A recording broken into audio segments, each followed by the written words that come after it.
tinitignan ka ng mga tao? Natural. Ngayon lang sila nakakita ng Diyosa. Ang sabi mo walang iwanan. Kahit na maputi na ang buhok ko at panot ka na, ang sabi mo may forever. Oo, Antoneta. Sinisiguro ko naman sa'yo. Hindi tayo maghihiwalay ng hindi ka patay. Hindi man ako naging magaling sa buhay ko. Ang sabi ko sa sarili ko, magiging magaling na lang akong ina. Badong, Sa katatawanan man o sa iyakan, sa TV o sa pelikula, hindi maikakaila ang galing ng premyadong aktres na si Jacqueline Jose. Mula sa pagsabak niya sa pagpapaseksi noong 1980s, Hindi naman offensive ang approach eh. I always believe na ginawa ko yung pelikula, I do not stand like a sexy, beautiful woman. I stand like the character. hanggang makilala siya sa natatanging estilo niya sa pag-arte at mabansagan pang Queen of Underacting. Paano ba ginagawa yung umaarte na acting. parang hindi ka umaarte? Oo. I'm very kasi observant. Mula bata pa ako, I like observing babae, ganyan. Tapos different ages. I'm a loner. I can sit in one area and lahat nagkakagulo and I can pinpoint 10 na favorite kong characters. Yung ganun ako. Nakaukit na siya sa kasaysayan bilang nag-iisang aktres mula sa Pilipinas at sa buong Southeast Asia na tumanggap ng Best Actress Award sa prestiyosong Cannes Film Festival sa France noong 2016. Para yan sa pagganap niya sa pelikula ni Brillante Mendoza na Marosa. who will not get emotional? This is Cannes Film Festival. This is big. I mean, especially in my country, no one, not anyone can have a competition here or be nominated as a best actress. So this is big in my country right now. Pinangibabawan din niya ang mga naging pagsubok sa buhay. I never saw my dad. Wala kang desire to look Wala for akong him, to desire. search for No. him? Life goes on without you. Parang ganyan. Yeah, we're poor, so what? Kaya lang yun nga, yung social awareness, bukas agad, bata pa ako. At sa likod ng kamera ay naging ina sa kanyang dalawang anak. I love them so much.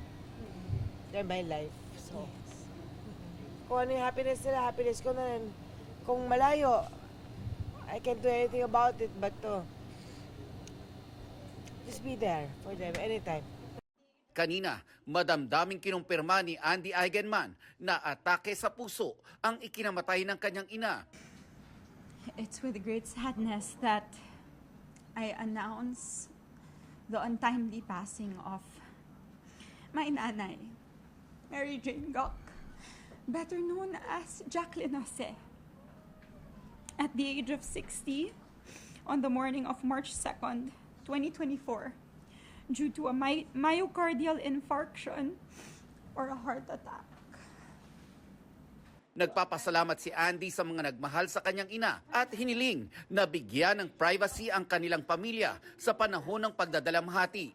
I'd just like to say that her undeniable legacy will definitely forever live on through her work, through her children, grandchildren, and the many lives she's touched.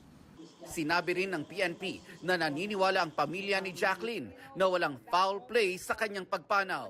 Her life itself was her greatest obra maestra.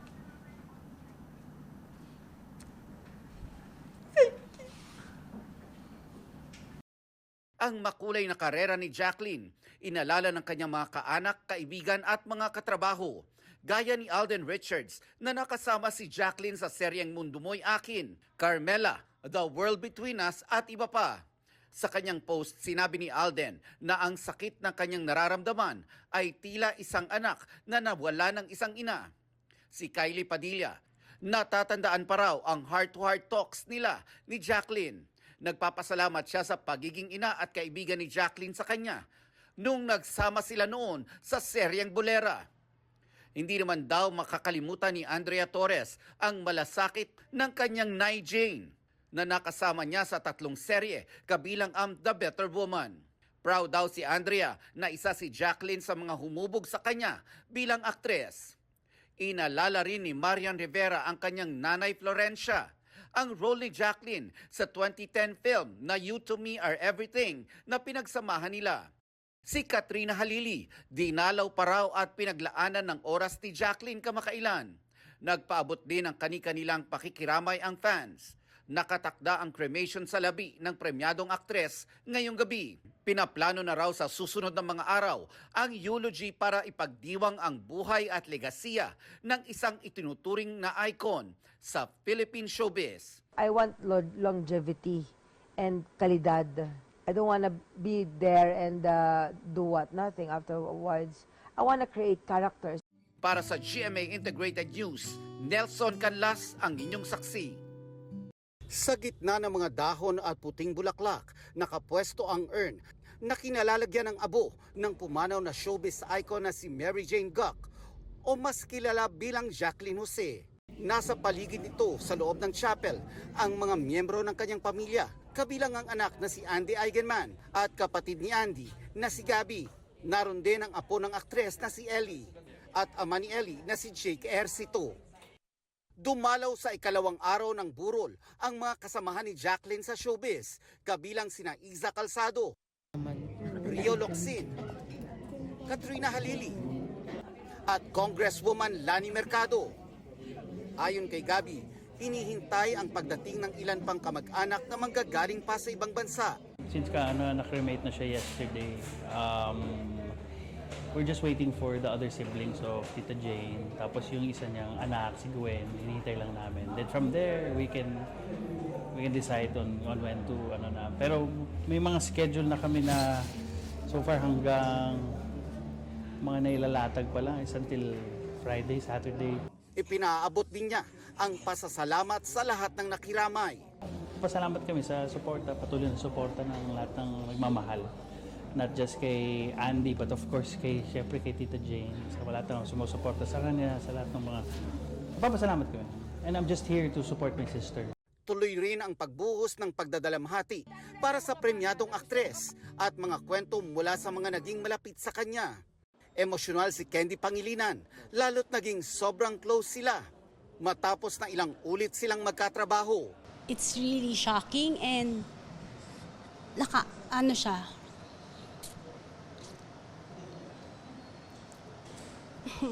Kwento naman ni Tanya Garcia, parang nanay ang turing niya kay Jacqueline na nakasama niya ng 2 taon sa seryeng Sana Ay Ikaw Na Nga. Pero hindi sa palabas nagtapos ang kanilang samahan.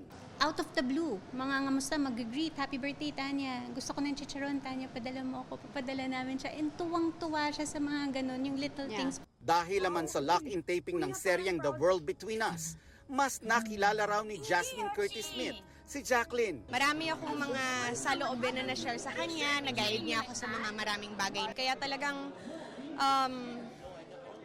I am lost for words and napakalungkot actually, napakalungkot. Mahabang panahon ding magkaibigan sina Jacqueline at Senator Robin Padilla. At dahil sa malaking kontribusyon ng internationally acclaimed actress, gumawa kami ng resolution para kilalanin yung kanyang talino sa pag-arte. Kasi siya yung nagbigay sa atin ng karangalan sa Cannes Film Festival. Naging Best Actress yan. Sa social media naman ibinahagi ni Claudine Barreto ang labis na pangungulila sa kanyang nanay Jane. Kwento ni Claudine, magkalapit lang sila ng bahay ni Jacqueline at dati pa ay pinupuntahan siya para tabihan sa pagtulog. Naging takbuhan din daw niya si Jacqueline sa mga panahong may pinagdaraanan siya. Para sa GMA Integrated News, Nelson Canlas ang inyong saksi. Patuloy ang pagbibigay pugay ng mga kasamahan sa industriya ni Jacqueline Jose sa kapilya kung saan nakalagak ang kanyang abo. Inilala siya pati ng pamunuan ng prestiyosong Cannes Film Festival. Dumalaw at nakiramay sina Claudine Barreto, Vice Ganda, Ricky Davao at direktor na si Adolf Alex Jr. Pati na rin sina Gina Alahar at Barbie Forteza. Si Martin Del Rosario ikunentong naturuan pa siya ni Jacqueline Jose tungkol sa mga naging eksena nila dati. Naglabas din ng pahayag tungkol kay Jacqueline sa social media page ng Cannes Film Festival. Ginunita nila na punong-puno ng emosyon si Jacqueline sa pagtanggap ng parangal bilang kaisa-isang Southeast Asian actor na nanalo ng Best Actor sa festival noong 2016. Feeling I felt Higit pa sa katrabaho ang turing ni Alden Richards sa namayapang aktres na si Jacqueline Jose. Sa kanilang mga pinagsamahan sa mga GMA series gaya ng Ilustrado at The World Between Us, ang turing ni Alden kay Jacqueline tila ina na rin. We all know how Tita Jane loves unconditionally. Yun nga po, parang ngayon, sa mga naiwan po ni Tita Jane, I feel it. Sabi ko nga kay Kuya Gap after the phone call, sabi ko, Kuya Gap, let me know how I can help kasi nanay ko rin yan. Dumating para magbigay pugay sa huling pagkakataon ang mga kapuso stars na sina Barbie Forteza, Jack Roberto, Kylie Padilla at Andrea Torres. Nagbahagi rin ng bittersweet memories ang mga direktor na sina Gina Alahar at Dominic Zapata. Dumating din si GMA Senior Vice President for Entertainment Group Lilibet Rasunable at iba pang opisyal ng Kapuso Network. We have been blessed to have witnessed your artistry, experienced your work, and your friendship, and your love for the industry and for your craft. And we learned a lot from you. So thank you, and you will forever be loved, remembered, and treasured.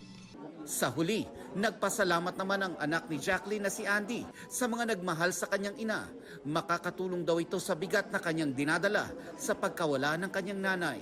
Every night, it warms my heart to know how much everybody loved my mother. It's so amazing for me to see how much you guys loved her so much. Thank you.